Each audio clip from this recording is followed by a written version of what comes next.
Kita akan pantau kondisi terkini di lokasi pencarian korban longsor di Pekalongan, Jawa Tengah.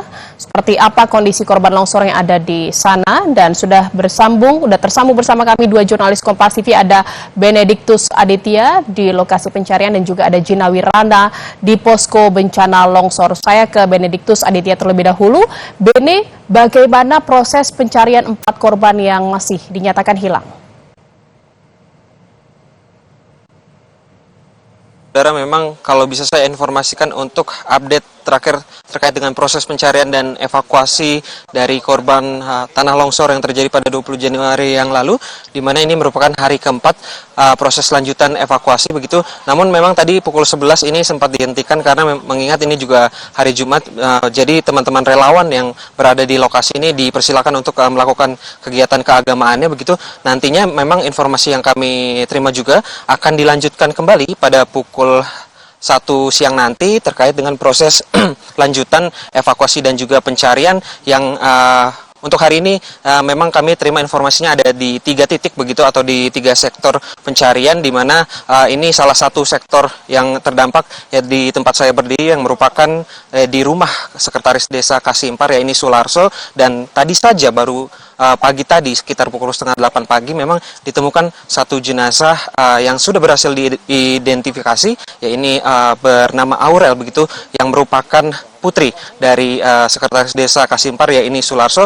Dan tadi memang terkait dengan kendala, memang proses evakuasinya dilakukan secara manual, di mana jenazah harus ditandu untuk sampai ke titik terdekat di mana akses mobil bisa sampai, ya ini setidaknya di Gereja Kristen Jawa Kasimpar, sehingga ini para relawan harus berjibaku untuk menandu menaiki lereng bukit. Dan kalau saya bisa gambarkan kepada Anda, Jihan, memang ini lereng bukitnya cukup terjal sehingga para relawan setidaknya harus menempuh perjalanan sekitar 15 menit maksud kami dari Gereja Kristen Jawa Kasimpar untuk sampai menuju ke lokasi. Nah, terkait hal tersebut memang ini sudah dikerahkan 3 unit alat berat atau eskavator untuk membersihkan sisa-sisa longsoran yang menutupi area untuk menuju ke lokasi. Namun memang ini medannya diketahui cukup sulit karena medan terjal, juga jalanan yang cukup kecil, sehingga mesin-mesin berat seperti eskavator ini sulit untuk bekerja. Begitu, Jihan.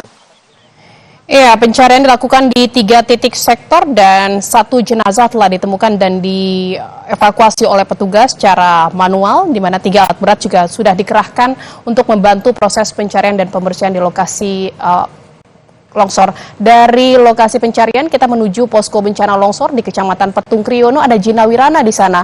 Ginawi, bagaimana bisa diceritakan kondisi di sana terkini, dan apakah ada laporan baru dari keluarga korban?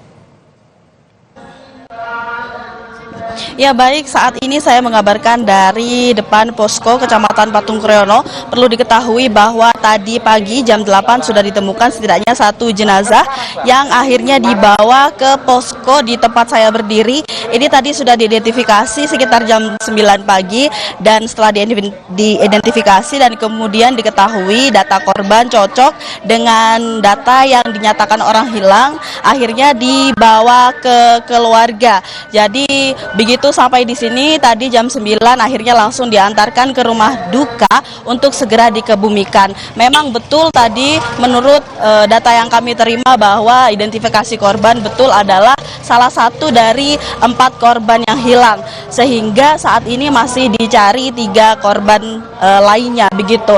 Namun perlu diketahui juga saudara bahwa kami mendapatkan satu informasi yang saat ini ada 1 jenazah yang sudah ditemukan dan saat ini sedang proses evakuasi menuju ke sini. Perlu diketahui juga bahwa jarak dari lokasi kejadian longsor adalah 5 km dari titik saya berdiri atau titik posko di sini, sehingga membutuhkan waktu yang cukup lama sampai di sini. Kira-kira sekitar 45 menit sampai 1 jam melihat kondisi jalanan yang cukup rusak begitu. Kalau bisa saya gambarkan situasi saya saat ini di tempat saya berdiri, di sini orang-orang sedang menunggu, baik dari relawan, gabungan, dan juga TNI Polri yang sedang menunggu datangnya kedatangan dari evakuasi jenazah kedua yang berhasil ditemukan. Perlu diketahui juga saudara bahwa 1 jenazah yang baru ditemukan ini, menurut data laporan yang kami dapatkan, baru saja ini ternyata belum termasuk dari 3 orang yang sedang dicari hari ini. Bisa dikatakan bahwa ini adalah satu korban yang belum terdata, atau mungkin orang wisatawan ataupun orang asing yang sedang melintas di areal sektor 2 atau di areal dekat rumah Pak Sekretaris Desa atau Pak Cari. Perlu diketahui juga saudara bahwa sebelum kejadian longsor menimpa, ada banyak beberapa orang yang sedang berteduh di sekitar rumah Sekretaris Desa karena pada saat itu hujan lebat terjadi begitu, sehingga dimungkinkan ini adalah satu korban yang merupakan orang di luar dari orang hilang yang sedang dicari oleh tim SAR dan tim gabungan. Boleh saya gambarkan kepada Anda saudara di layar kaca Anda saat ini, saya akan menggambarkan situasi terkini seperti apa proses dari menunggu para tim untuk mendapatkan informasi mengenai korban-korban. Nah, di depan Anda saudara, ini adalah maksud kami posko korban meninggal bencana. Di sana sudah ada tim relawan baik dari TNI, Polri dan juga petugas kesehatan, ada Inavis dan juga relawan yang sedang menunggu, dan di situ nanti adalah tempat untuk akhirnya transit begitu. Lalu di sebelah kiri posko meninggal ada posko antemortem, di mana di situ adalah tempat untuk data identitas korban seperti itu. Data-data orang hilang sebelumnya sudah dicatat di posko antemortem untuk nantinya dicocokkan dengan korban yang sudah berhasil dievakuasi dan ditempatkan di posko seperti itu. Nah, untuk posko antemortem dan juga posko korban meninggal bencana ini satu areal dengan Puskesmas Petung Kriono yang ada di sebelah kanan. Bisa Anda lihat saudara, di sebelah kanan ini adalah Puskesmas Petung Kriono, di mana di sini nanti jika korban ditemukan dalam kondisi selamat maka akan langsung mendapatkan perawatan insentif di sini, karena di sini juga sudah standby petugas medis yang diantaranya adalah petugas medis dari Puskesmas dan juga relawan-relawan baik dari PMI maupun petugas-petugas kesehatan lainnya. Ada juga Palang Merah Indonesia dan juga berbagai ambulans sudah standby di sini. Setidaknya kalau saya hitung ada lebih dari 5 ambulan yang sudah standby di sini untuk bisa segera mengantarkan korban baik ke rumah duka ataupun ke RSUD terdekat. Kalau RSUD terdekat dari sini ini adalah RSUD Kajen yang terletak di Kota Pekalongan begitu. Kalau dari bisa saya gambarkan di sini, RSUD setidaknya menempuh waktu 5 jam karena memang akses jalan yang cukup sulit begitu.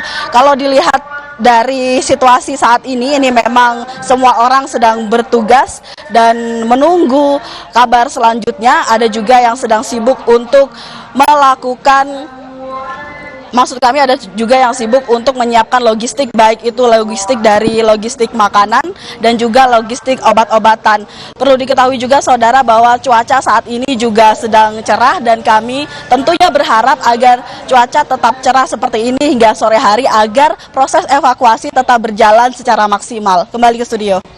Ya, petugas gabungan masih terus melakukan sejumlah pekerjaan di posko bencana yang didirikan di depan Puskesmas Petung Kriono, dan sejauh ini ada 1 orang yang telah dievakuasi, ternyata bukanlah bagian dari 3 korban yang dinyatakan hilang dan masih dalam pencarian. Terima kasih atas laporan Anda, rekan-rekan jurnalis Kompas TV, ada Gina Wirana dan juga ada Benediktus Aditya dari Pekalongan, Jawa Tengah. Terima kasih rekan-rekan.